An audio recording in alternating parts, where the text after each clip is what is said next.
Hello, hello, hello. Ayun, pumasok na.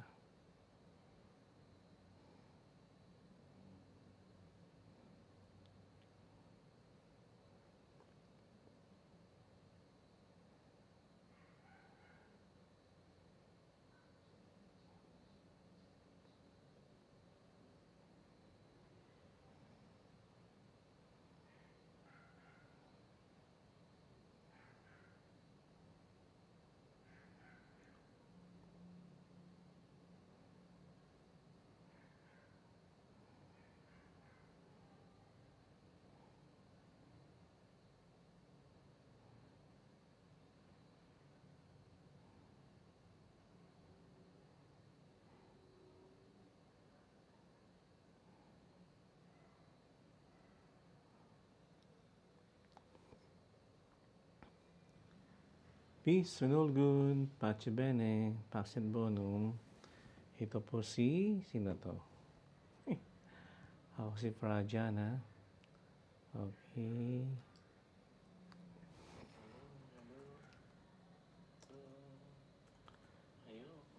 Ave Maria. Pace bene. Pax et bonum po. Ito si Father John ng Convento of Franciscans, and welcome po sa second part po ng ating pagbibigay ng MI Mar information. Is actually open for everybody, especially sa may mga debosyon kay Maria. And ito po yung sixth part of the series ng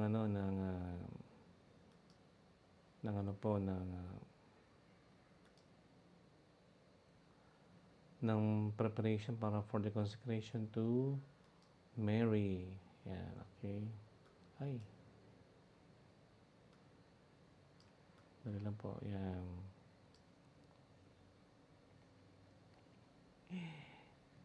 Peace and all good. Pace bene. Pax et bonum. Yan, nag-i-edit pa yun, no? Yan. Nag-i-edit pa konti. Yan. Kasi may nagtatanong, sino ba nabibigay na yan? Ave Maria. Pace bene. Ayan, okay. Isang din konti. Yan. Okay. So, let's proceed po sa second part po ng preparation for consecration. Tingnan, maingay ang aking monitor. Hinahan ko lang aking monitor kasi check natin kung Okay? Ayan. Sana dire-diretso ang ating live streaming. Kasi medyo naantala po tayo ng konti kanina kasi mayroon pumasok sa ating live streaming. So, thanks be to God. So, kindly share this video sa mga... Kasi meron pong 6 parts. So, yung ginagawa natin ngayon, previous nabigay tayo ng mga talks, hindi natin na live stream kasi internet issue din po Kaya, hindi po nakapanood yung iba para masundan, masubaybayan yung ating series of mga information ng consecration to Mary, no? Through the Militsa Immaculata. Okay? Ito ulit si Friar John, no? ng Convento of Franciscans, Paris Priest po ng St. Maximin Mary Colbe, kung saan ang kanyang feast day po ay August 14. Malapit na, August. Pero we're going to celebrate our Paris Fiesta sa August 11, sa feast po ng St. Clare, kasi alanganin po sa araw, hindi po tumamatang linggo. Kaya yung pong gagawin natin, no? And kahit na gano'n, nagbibigay tayo ng preparation ngayon, tulong natin sa Militsa Immaculata para sa pagbibigay po ng formation, no? So, through the initiative and request din po ng MI, National President at local President po ng Militsa Immaculata di sa Maximin Colbe. So we are having this particular formation for that purpose. No? Again, it is open for everybody. You may share this particular video para dagdag kaalaman po, no? Di natin masyadong pinalalalim, ibig sabihin yung tama lang po para maintindihan natin ng lahat, okay?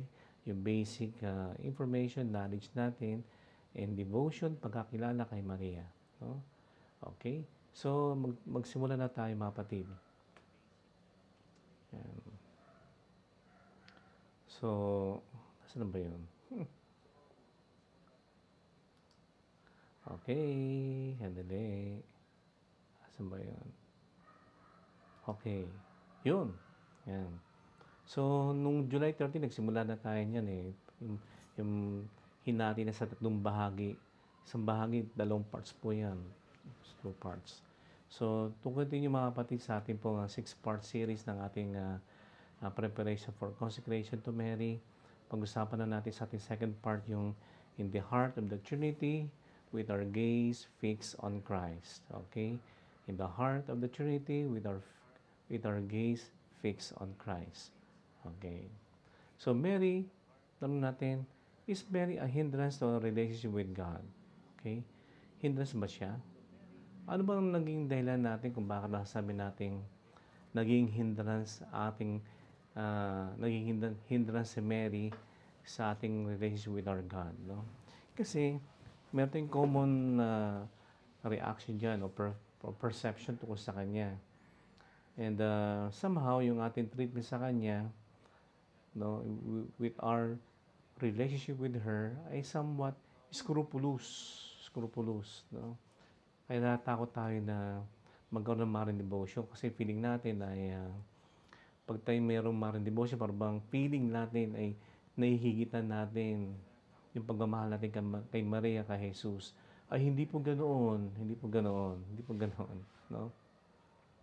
Sabi nga ni si Maximilian, don't ever afraid to love Mary, no? Because you cannot measure, no, the love of Jesus to her mother, no? Okay? Hindi natin masusukat ang pagmamahal ni Jesus sa kanyang ina. Kaya huwag tayong matakot na mahalin si Maria. Okay? Okay? So, do not be afraid. Yan ang sabi ni Maximilian Kolbe. Huwag tayong mangamba na parang pili natin lalagpas na hindi po mangyayari kasi nga, to know Mary is to know Jesus more. Yun po yun, by principle. And to know Jesus, inseparable to know Mary. Yan po yan, no? So, ano ba yung ang naging balakid para balakid sa ating relasyon sa Diyos kapag pinag-usapan si Maria? Ano ba yan? Yun ba yun? Kaya tawag doon scrupulous. So, hindi po siya true devotion to Mary. Okay? False devotion po yun to Mary. Yung pag-scrupulous, yung bang, naku, baka naman ganito, ganyan-ganyan. Yun. So, yun po yung issue doon. No? So, the gift of the mother, entrusting and consecrating ourselves to Mary, are belonging to her, are in themselves a gift of the most holy Trinity. Ulitin natin. The gift of the mother, entrusting and consecrating ourselves to Mary, are belonging to her, are in themselves a gift of the most holy Trinity. So, biyaya po yun ng Diyos, no, sa atin. No? Biyaya ng Diyos sa atin na magkaroon tayong ina, katulad ni Maria. Biyaya po ng Diyos na yung pag-entrust, no? Yung paglapit, paghingi ng tulong, ng kanyang intercession, ng kanyang gabay. No? Biyaya po yun ng Diyos. Yung consecrating ourselves to Mary, yung pagtatalaga natin kay Maria. Biyaya po din yan ng Diyos sa atin. Kasi bakit nga po, sa first part, nabanggit ko nga, ang Diyos ang unang nagtalaga kay Maria. Because God, the Son of God was consecrated to Mary to be the mother of the second person of the Trinity. No? Yun po yun. No? From eternity, sa unang banda pa naman, no, tinalaga na ng Diyos si Maria bilang ina ng Diyos. Okay? Para sa atin, kung saan tayo ay mag-i-entrust sa Kanya, no? Magtatalaga sa Kanya, and even to belong to her is a great assurance. No? Sabi nga ng ibang santo, no, si katulad ni aside from Maximilian Mary Kolbe, si St. Louis de Montfort, sabi nga, Mary is the surest, the easiest, and the perfect way to Jesus. No? Kay Maximilian, no, medyo kinapsulize pa nga niya yan. No? Sabi niya, total consecration, ang ganap na pagtatalaga kay Maria, to belong to her. Ayan, totally. Kasi, it is one way of saying, no, of our conformity to Christ.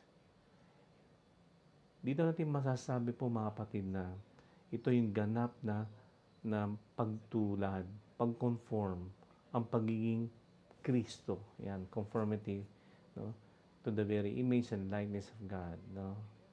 The Son of God, no? So yung mga kapatid, kaya huwag tayong matakot. Ito'y biyaya po ng Diyos. Si Maria na bilang ating ina, yung paglapit natin sa Kanya, biyaya ng Diyos yan. Yung pagtatalaga natin sa Kanya, biyaya ng Diyos. At pagiging Kanya, ayan, ay biyaya ng Diyos. Sa unang banda, nagpakanya ang Diyos sa Kanya. Oo, di ba? Grabe, no? Nagpakanya ang Diyos sa Kanya. Ito yung total consecration na ang Diyos mismo ang may akda ng pagtatalaga. Okay? So, makita natin mamaya. Dahil sa nabanggit natin yung regalo, kaya nga, pag sinabing regalo, gift, no? Si Maria ay biyaya ng Diyos sa atin bilang ina, bilang ating kapanalig, bilang ating katuwang, bilang ating malalapitan, no? Tulong, yung perpetual help, no? Yan. Bilang pagtatalaga sa Kanya at mapabilang sa Kanya. Ayan, no? Okay? Nabanggit natin yung gift, yung regalo. Ano ba yung gift? Sabi nga natin, no? Sa first part, sabi nga natin, ang gift ay ang gift ay naging gift pag may nagbibigay. Yun, biyaya sa atin ng Diyos yun, di ba? Si Maria, binigay niya sa atin bilang ina, kamanalakbay natin, katuwang natin, taghingi natin tulong, tagagabay sa atin, tagahubog, bilang pagtatalaga sa Kanya, ay mapabilang sa Kanya. So, biyaya ng Diyos. So, is a gift, may nagbibigay, bigay ng Diyos. At hindi naging ganap ang binibigay ng Diyos, yung biyaya niya, yung gift niya sa atin, kung hindi natin tatanggapin yung gift, kung hindi natin tatanggapin si Maria. May binibigay ang Diyos, hindi natin tinatanggap, especially the person of Mary. Paano ka magkaroon kaganapan ng biyaya, ng gift, kung walang tatanggap? So, may magbibigay, may tatanggap. Pag tinanggap mong gift, siyempre, excited ka. Sino kaya itong si Mariang ito? Yan, di ba? Sino kaya siya? Na naging very dear sa mga Katoliko. Very dear sa mga Kristiyanong nagmamahal sa Kanya. Bakit kaya? Anong meron yung gift na yan? So, yung gift, wrap siya. Mysterious. Hindi mo alam kung anong nasa loob. Anong gagawin mo? Pipilasin mo yan, no? Bago pilasin, di ba, may nakagay sa gift niyo yung mga etiketa, mga cards, mga greetings, nakagay pa nga doon. This is my beautiful gift for you. Yan, di ba? Nakasuot pa yan. May dedication pa yan. Nalagay, from God, no? Ayan. Ngayon, ano kaya to? Excited ka, no? Ngayon, pipilasan mo yung magandang wrapper na yon ng Diyos. Okay? Pipilasan mo yung magandang regalo na yon para malaman mo ang nilalaman ng gift na yan. Para malaman mo, for you to know the very essence of that gift. And then, pag pinilas mo siya, ano makikita mo doon sa loob ng gift na yon? Yung loob ni Maria, yung kalooban ng gift. Ano yung loob ni Maria? Yung will niya ay yung will ng Diyos. Yun. Okay? Ang laman ng loob ng gift na yon, si Maria ay ang kalooban ng Diyos. Oh, mga kapatid, no? So, anong nasa laman o nasa loob ng gift na yon? Walang iba si Maria ay walang iba kundi ang kalooban ng Diyos. Ayan. Okay? Dahil nga ang kalooban ng Ama, no? Makita natin sa Ebanghelyo, di ba, na sino ang aking ina? Sino ang aking mga kapatid? Kung sino man ang tumutupad sa kalooban ng aking Ama, no, ay siyang aking ina, mga kapatid. Biyaya, gift. Ayun. So, anong laman ng loob ng gift? Si Maria, pag pinilas mo, ay yung loob niya, walang iba kundi ang kalooban ng Diyos, the divine will of God. Isang magandang dahilan kung bakit naganap, no, ang pagkakatawang tao ng salita ng Diyos, sapagkat, no, tinupad ni Maria ang kalooban ng Diyos. Sabi niya, "Let be done to me according to your word." So the Father reveals all His love for us in the Son's sacrifice of the cross. The Spirit makes the gift of the crucified Christ alive and present. The love of the Father manifested in Christ is offered to us by the Holy Spirit, who remains forever in the church. So, ito yung biyaya ng Diyos, mga kapatid, no? na ipinahayag niya, pahayag, revealed, no? Yung kanyang pagmamahal sa atin sa pamamagitan ng sakripisyo ng kanyang anak. Mary at the foot of the cross, nung sinabi niya, "Behold thy son." Yan. "Behold, woman, behold thy son." And the Spirit makes the gift, the crucified Christ, alive and present. No? About hinihinga nating hangin ay biyaya ng Diyos, because the Lord, the Spirit is the Lord and the giver of life. Okay? The love of the Father manifested in Christ is offered to us by the Holy Spirit. Ang Espiritong Banal ang tagapagbigay ng gift, no? Kasi nung nag-say yes si Mama Mary bilang gift, at nakita ang loob ng kanyang kalooban, kundi kalooban ng Diyos, mangyari nawa ang iyong kalooban. So, ang Espiritong Banal ay bumaba, lumukob. No? The Lord and the giver of life. Kaya ang salita ng Diyos ay nagkatawang sa sinapupunan ng kanyang tiyan. Okay? Na nagbibigay. Kaya the very womb of Mary ay tagagbigay ng buhay. Kaya ang bawat sinapupunan ng babae ay tagagbigay ng buhay. Pangunahin diyan si Maria. Dahil sa kanya, no, sa kanyang sinapupunan, sinila sa kanya ang tagapagbigay ng buhay. Okay? Sa pamamagitan ng Espiritong Banal. No? Ito'y nananatili sa simbahan. Also, the motherhood of Mary, therefore, is offered to us by the Holy Spirit. As her physical motherhood, no, is a work of the Holy Spirit, what has been conceived in her is from the Holy Spirit. So, her spiritual motherhood is from the Holy Spirit. Yung malinaw, no? Hindi mga kapatid. Then, it is a gift of the Trinity. But it also refers to the Trinity. Consecration to Mary has the Trinity as its goal, as its ultimate reference, because the whole Christian life is related to Trinity. Okay? Malinaw yung mga kapatid, no?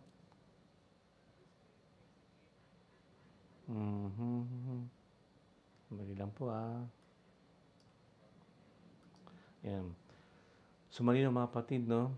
Ang buong pagkatao, pagkakalikha kay Maria ay hiwaga, salamin ng Diyos na Trinidad. Yun po yun, mga kapatid. And Mary herself is entirely related to the Trinity. Una-una, Mary is the mother of the Son God, the beloved daughter of the Father, the temple of the Holy Spirit. Makita natin yung LG 53. Ano yung LG? Lumen Gentium, light of the world. Tayo yan, bilang sa simbahan.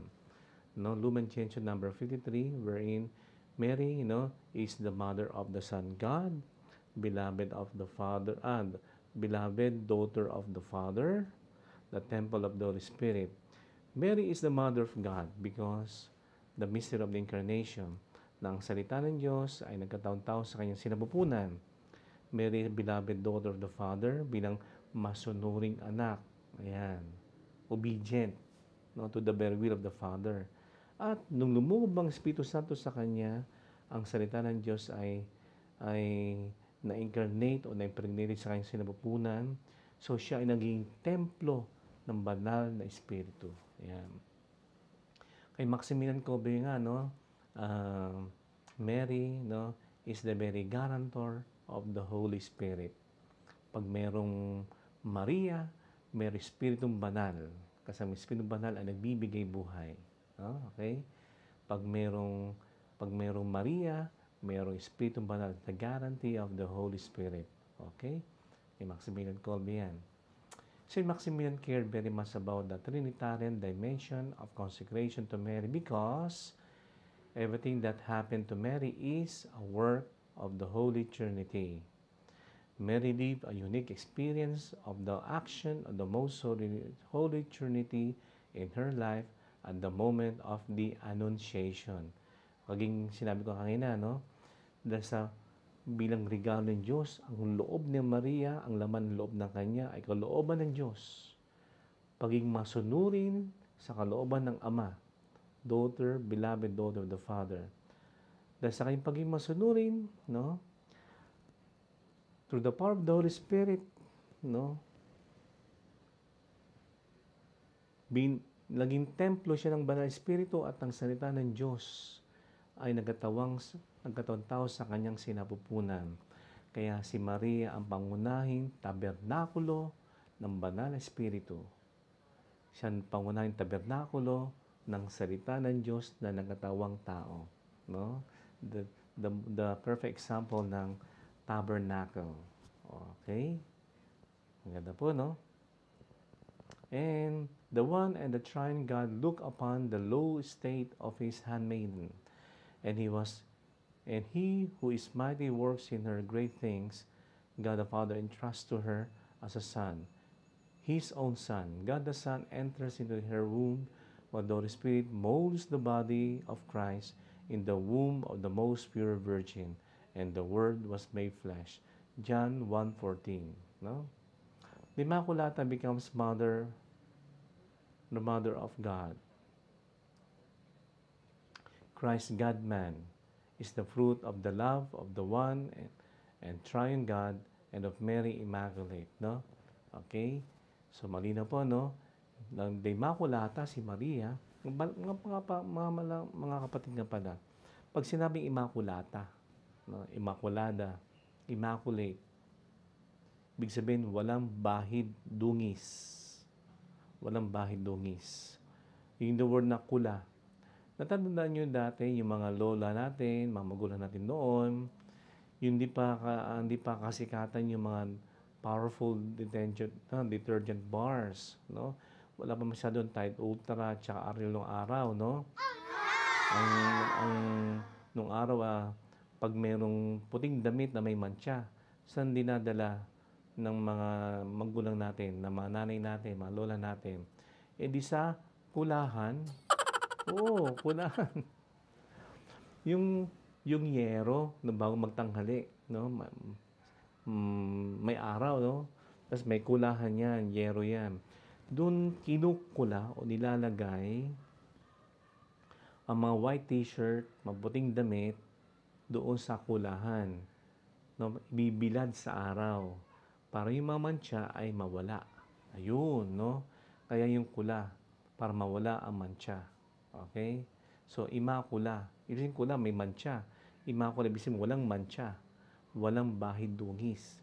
Yan si Maria. From eternity, noong niloob ng Diyos, malaya siya na in-exempt niya si Maria sa pagkakasala. No? Bakit? Kasi, itatalagay siya bilang ina ng Diyos ng salita ng Diyos. Try to imagine kung si Maria ay merong mantsa ng pagkakasala. Di may iba ang eksena niya doon sa the temptation of Jesus sa temple. Temptation of Satan doon sa Mount of Temptation, no? Pwedeng sabihin ni Satanas na, "Oy, Jesus," di ba yung temptation, di ba? Pwede ba, wala kami pagmamalaki sa akin, ha? Kasi naamoy ko baho mo, no? Naamoy ko baho mo kasi may pagkakasala ka. Sasabihin mo manunubos ka, ika'y amoy sala, mabaho ka kasi ang nagsilang sa iyo ay may bahid sala. Hindi mabantot ka, kaya walang mapagmamalaki sa akin. No? Yun. Kaya, niloob ng Diyos, from eternity, malayang Diyos, ginawa niya yon. Na-exempt niya, no, tinatawag yung preventive redemption. Si Maria, kailangan din niya ng tagapagligtas. Kaya sa unang banda, niligtas na siya ng Diyos. Parang ganito, no? Pag ikaw, halimbawa, malakas ang ulan mo, babaha, di mo makita yung sidewalk kasi may tubig. Tapos sa unahan mo, may naglalakad. May lumusot sa imburnal, no? Hanggang bewang. Nahulog. Nakita mo na nahulog ikaw ba'y tutuloy pa doon sa lugar na yan, may nahulog na? Siyempre, diliko ka na. Iiwas ka na. So, ganun ginawa ng Diyos, no? Iniwas na si Maria sa pagkakasala para maging ganap, no? Yung pagliligtas ng Diyos. Okay? Ang sentro pa rin yan, si Jesus na tagapagligtas, the Redeemer. So that Jesus, no, will be a perfect Redeemer, the perfect Redeemer of mankind. Kung si Maria ay na-preserve na from the beginning sa pagkakasala. Kaya siya ay Immaculata. Immaculada. Virgin Mary, Immaculate Virgin Mary. No, yun po yun, no? So, tawag doon ay preventive redemption. Type nga natin yun, no? Preventive redemption. Okay? Preventive redemption. Ayan. Ayun. Ayan, mga kapatid. Preventive redemption. Ba yan? Nalipad-lipad pa Yan, okay? Yan yung sa Immaculata, no? Yan. Yan ang ginawa ng Diyos kay Maria. Preventive redemption. Kailangan din ng pagligtas kasi sabi nga sa Bible kasi lahat ay nagkasala, no? At kailangan ng tagapagligtas. Since lahat ay nagkasala, lahat ay kailangan ng tagapagligtas, no? Sa sulat ni San Pablo sa mga taga-Roma. Okay? So, pero, may kalayaan ng Diyos from eternity na i-preserve niya sa pagkakasala. Yung itatalagan niya na maging ina ng Diyos. Para to si Lucifer Seranas, hindi niya pupulaan si Jesus pagdating ng panahon na, oy, Jesus, ang bantot mo, amoy ko baho mo kasi ikaw ay isinilang ng babaeng ipinaghilihi sa pagkakasala. O, di ba, gano'n? Maamoy ni Lucifer yun kasi mabaho siya. Alam din niya yung amoy na yun, no? Kaya wala sa alam na niya yung amoy na yun, mabantot na yun. Mabantot siya, nung during temptation, wala siyang maamoy. Wala akong maamoy, Kasi isinilang siya ng babaeng ipinaglihi, no? Na walang sala. Ayan, no? Yun po yun, no? So, makita natin yung relationship na yan, okay? Yan. Kung may magsasabi na, ay, si Maria ay nagkasala. Ay, hindi. Yan. Kaya kung nagkasala si Maria, patay tayo. Paano mariligtas na Jesus? Parang bang, halimbawa, ikaw nasa ilalim ng hukay. Si Jesus ay nasa hukay din. Paano tayo iaahon sa hirap? Sa pagkakasala, sa kamatayan, kung si Jesus nagkapagligtas natin ay nasa ilalim din ng hukay. Sa taas siya. Yan. So, ganun yan, no? Okay? Malino po ba? So, our consecration to Mary is a journey that leads to our encounter of the Holy Trinity. Pag tayo nagdalaga kay Maria, hindi ka mapahiwalay sa ating relasyon, sa ating paglalakbay, kasama ang Diyos na Trinidad. Okay?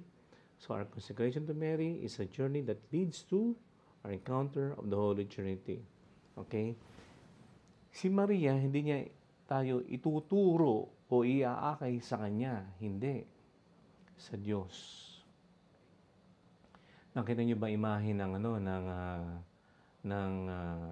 Our Mother of Perpetual Help? Yung kamay ni Maria ay laging nakaturo doon sa kanyang anak. Yan. Hindi sa kanya. Tandaan natin na linawin natin, mga kapatid, linawin natin. Isa lang ating tagapagligtas, si Jesus, Jesus our Redeemer and Savior. Kasi si Maria ay nangailangan ng tagapagligtas, no? At ang ginawa ng Diyos in advance, in anticipation. Kasi nga itatalaga sa bilang ina ng Diyos eh. So in anticipation, na-preserve na siya sa pagkakasala. Niligtas na siya doon sa imburnal ng pwede mong hulugan, inikunan ng Diyos. Yan. Yun, no? So, pag tayo maglalakbay kay Maria, lagi tayong aakayin sa Diyos. Yun, linawin natin yan.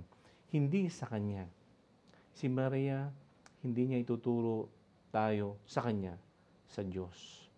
Kay Maria, sa paglalakbay, hindi niya tayo aakayin patungo sa Kanya, sa Diyos. Ayan. So, si Maria, may tuturin nating isang mabuting kamanlalakbay, no? Si Maria ay may tuturin nating mabuting kamanlalakbay, no? Our companion to the journey, no? An encounter with God, the Holy Trinity. Okay? And may tatanungan natin, what is consecration? Narinig nyo na kanina pa yan eh. Pagtatalaga sa Tagalog, total consecration. Pag inad natin yan, ganap na pagtatalaga. Total consecration. Total, ganap. No? Perfect. Yan. Sabi nga ni Jesus, diba? Be perfect as your heavenly Father is perfect. Okay? Sa Tagalog, maging ganap kayo sapagkat ang iyong Ama, para maging ganap kayo, no? Katulad ng aking Ama na sa langit. Ayan, ganap. Total. Okay? So, what is consecration? Pagtatalaga. English, total consecration. Tagalog, ganap ng pagtatalaga. Ayan, okay? So, with our gaze fixed on Christ, the goal of consecration to Mary is growth in faith in Christ the Lord. Mary is entirely related to Christ. The words that Mary said to the servants are the words that repeats to each of us. Yung sa John 2, verse 1 to 12, yung do whatever He tells you. Pero, kung titingnan ninyo yung Mary, no, at her gaze, no, sa pagkakasilang, no, sa nativity, talagang nakatutok siya. Same thing at the foot of the cross, nakatutok din siya, no, sa kanyang anak. Try to imagine yung mystery of incarnation. Lumukob ang Espiritong Banal at ang salita ng Diyos ay na-impregnated sa kanyang sinapupunan. Nabuntis siya. Nabuntis si Maria ng salita ng Diyos na nagkataong-tao sa kanyang sinapupunan. Okay? Ano kaya yung attitude niya? Ano feeling niya? No? Sa mga nanay, sa mga buntis. Diba? Pag buntis ka, ini-imagine mo, ano kaya itsura ng batang nasa aking sinapupunan? Ano kaya itsura niya? Nandun yung excitement. Excited ka. Ano kaya itsura niya? No? Yan. So, doon pa lang, kinocontemplate ni Maria yung salita ng Diyos na nagkatawang tao sa aking tiyan. Yan. Ano kaya to? Mukhang alien? No? Ano kaya to? Mukhang ape, mukhang unggoy. No? Ano kaya to? Mukha kaya tong kabayo, ganyan, ganyan. Ano kaya? Mukha bang tao talaga ito, ganyan. No? So, di ba? Iniisip mo ngayon, ano kaya itsura, no? ng salita ng Diyos sa iyong sinapupunan. Kaya nung isinilang yung salita ng Diyos sa kanyang sinapupunan, siya ang pangunahing nilikha ng Diyos na nag-gaze. Ano sa Tagalog ng gaze? Na mangha sa kanyang pagkakamangha. Pagtingin niya. Ba Tagalog ba ng gaze? Pagsulyap. Di man sulyap no? Siya yung unang tumingin. Limited language, no? Sige, bahala kayo. Ano bang comment section? Ano bang maganda sa Tagalog ng gaze? I-gaze ko na lang. Okay? Siya yung tao no? Siyang nilalang ng Diyos na ang kauna-unahang nag-gaze sa mukha ng Diyos. Wow! Mga kapatid, siya ang unang nilalang na nag-gaze sa mukha ng Diyos, mga kapatid, no? Siya ang kauna-unahan talaga na namangha sa mukha ng Diyos, no? Siya yun. Kaya ayang mawalay ang kanyang paningin sa kanyang gaze, sa kanyang pagtingin. Yun, pagtingin. Pagtingin sa mukha ng Diyos. Napakagandang pagkakataon niyo. So blessed, di ba? Kaya nga, blessed are you among women, and blessed is the womb. Di ba? Kay Maria, no? Talagang mapalad siya.